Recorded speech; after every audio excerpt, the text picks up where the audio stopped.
Je suis très fière qu'on fête nos 10 ans, parce qu'il y a, je pense, il y a 9 ans, je ne suis pas sûre si on est arrivé à 10 ans. Et vraiment, je vous demande tous pour encourager ces femmes, de les féliciter, parce qu'ils sont inspirants. Les choses chez LPA en termes de mixité se sont fait très naturellement. Aujourd'hui, au-delà du département immobilier, on est à parfaite parité chez les associés. En France, dans les cabinets d'avocats, il n'y a que 35% d'associés femmes. Dans les cabinets anglo-saxons, il y a plus de femmes associées. En revanche, il y en a beaucoup moins que 35% dans les cabinets d'avocats français. 35% d'associés femmes, c'est peu, c'est des réalités qui sont très, très diverses, mais c'est un marché qui évolue beaucoup. Les lignes bougent fortement. Pas le sentiment que ça a été plus dur pour nous que pour les hommes.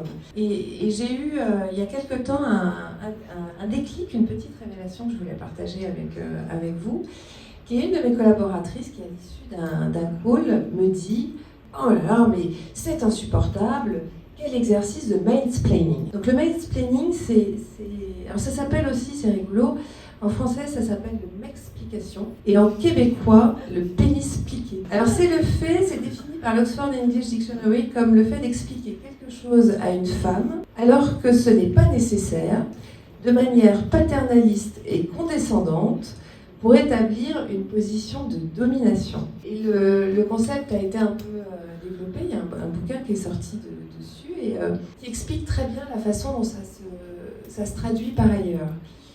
C'est le fait pour un homme de se présenter comme un détenteur du savoir qui considère implicitement que la femme est ignorante. L'homme est un interlocuteur qui, lui, compte, là où la femme compte un peu moins. De cette manière-là, l'homme remplit l'espace de la conversation, l'espace de la parole, dont la femme se trouve un peu exclue.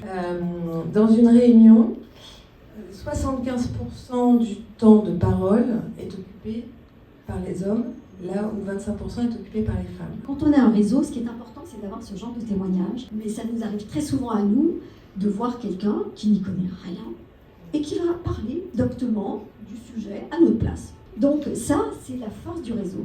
C'est le fait de se dire, mais au fait, moi, ça m'est arrivé plein de fois. Je ne savais pas, c'est ce qui vous est arrivé, Sidonie. Le jour où vous avez compris le truc, c'est fini. C'est aussi prendre conscience, prendre la mesure des choses et mettre en place, évidemment, des outils derrière pour que ça cesse. Donc, il y a l'exemplarité, il y a la parole et il y a évidemment ce qu'on peut mettre en place. Et donc, j'ai proposé au gouvernement français en 2003 de créer un label que la ministre de l'époque m'a autorisé à mettre en place et j'ai été sa conseillère.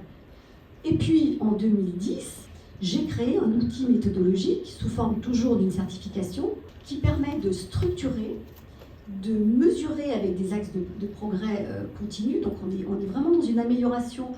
Le secteur de l'immobilier est le 3e plus grand pollueur mondial. Or, aujourd'hui, il faut impérativement travailler sur le réchauffement climatique, de travailler sur les SDGs des Nations Unies, et que la plus grande pauvreté sur la planète, c'est les femmes. Et quand on voit les guerres, ce sont les premières victimes des guerres, les premières armes de guerre sont les femmes. Ce réseau Wire, c'est vraiment important. Ici, vous êtes tous membres, mais il faut continuer à porter la bonne parole à l'extérieur pour que ce réseau grandisse et pour aider à un changement de valeurs, de culture, parce qu'il y a urgence. Il y a une urgence climatique et il y a une urgence tout court. Je suis super fière d'avoir pu connaître Wire tout au début. Merci Janishka pour ces belles opérations qu'on a pu faire. C'est magnifique Wire, c'est une initiative extraordinaire. Il faut la mixité, il faut tout un tas de profils, il faut des hommes, des femmes, des jeunes, des seniors. Et c'est ça qui fait la richesse de notre métier. Donc soyons très ouverts, soyons toujours à l'écoute. Un grand merci Janishka pour ces 10 ans. Moi personnellement, je trouve que la vraie égalité, c'est justement que le talent n'a pas de genre. C'est que les meilleurs soient là. Mon vrai combat est un combat de fond que je voudrais partager avec vous et qui donne la ligne droite de ce qui vient de dire Christina. Et pourquoi l'immobilier c'est important? D'abord, vous avez bien vu, on rentre dans une période d'inflationniste, on rentre dans une période de peur, d'incertitude. qu'est-ce qu'on fait comme décision autre. Et là, les rôles des femmes est extrêmement important. Et très important, parce qu'on est beaucoup plus attentive depuis toujours, on n'a pas attendu Greta à tous ce qui sont les problèmes environnementaux. Donc la décision des femmes est clé. Ce qui manque, et on revient au problème de base, c'est qu'il y a pas assez de femmes qui construisent les smart cities, qui pensent, qui dessinent les smart cities. Nous, on a envie de construire des villes qui correspondent à notre intérieur, comme on est chez soi. Une ville qui est sécure, qui est lumineuse, où on se sent bien, qui est cosy, qui est confortable, et qui est pratique, où tout fonctionne, où tout est un quart d'heure. Les hommes n'y pensent pas. Ils pensent à des grands gestes architecturaux. La grande, je vais construire un village sur Mars, très bien. C'est pour ça qu'on se retrouve avec la Défense, avec Dubaï, avec Singapour, qui ne sont pas des villes woman-friendly. Vous devez prendre votre voiture, vous ne pouvez pas faire votre course à pied. Donc tout ça, c'est des concepts qui sont quand même féminins, dans lesquels on peut porter une énorme sensibilité, mais où sont les femmes? Vous avez dans le monde 20% de femmes d'ingénieurs. Les BIM sont créés par des hommes, 22% de femmes derrière les algorithmes. Les algorithmes sont forcément pensés par les hommes, y compris comment construire une ville, construire un immeuble, construire un aménagement autour. Donc le vrai problème de fond pour moi, c'est vraiment convaincre nos filles, nos petites filles, et les jeunes générations, femmes et hommes, à s'intéresser à tout ce qui peut dessiner le monde de demain. Parce que s'il n'y a pas de femmes dans l'énergie, il y en a 6% dans le monde actuellement. Comment voulez-vous que quand on parle de transition énergétique, même si vous avez une femme dans les COMEX, si vous avez l'égalité dans les COMEX, mais au moment où on décidera de faire un pont, on demandera toujours à l'ingénieur de faire un pont, qu'il soit homme ou femme. Et s'il n'y a pas de femme, on répond à la même chose. Quand on décidera quelle est la stratégie énergétique d'un grand groupe, ou comment repenser le monde sans énergie ou avec d'autres types d'énergie. Eh bien, on s'adresse à des experts d'énergie. S'il n'y a pas de femmes, ce sera forcément que les hommes, qui sont formidables, hein.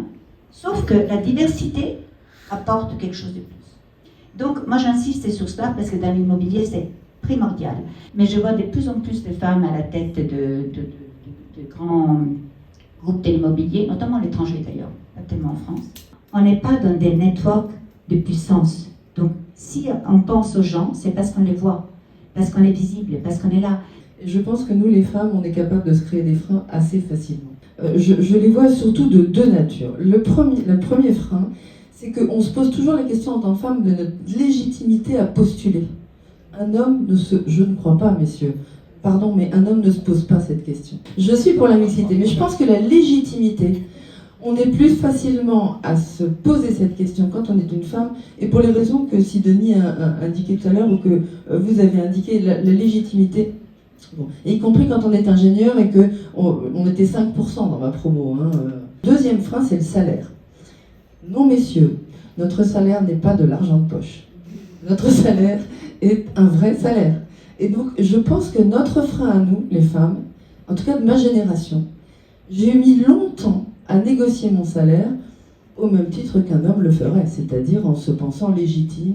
Et je crois que c'est deux choses qu'on n'a pas vraiment abordées, et je voulais le dire. Et je finis par ça, parce que pendant longtemps, j'ai pensé que les réseaux, surtout les réseaux de femmes, c'était vraiment ennuyeux. Et grâce à Janishka, parce qu'on a beaucoup parlé toutes les deux, grâce à toi, j'ai changé de vision. Mais c'est surtout pour partager les difficultés qu'on peut avoir, justement, quand on a des vexations dont vous parliez tout à l'heure, parce que ça, c'est quotidien quand même. Hein.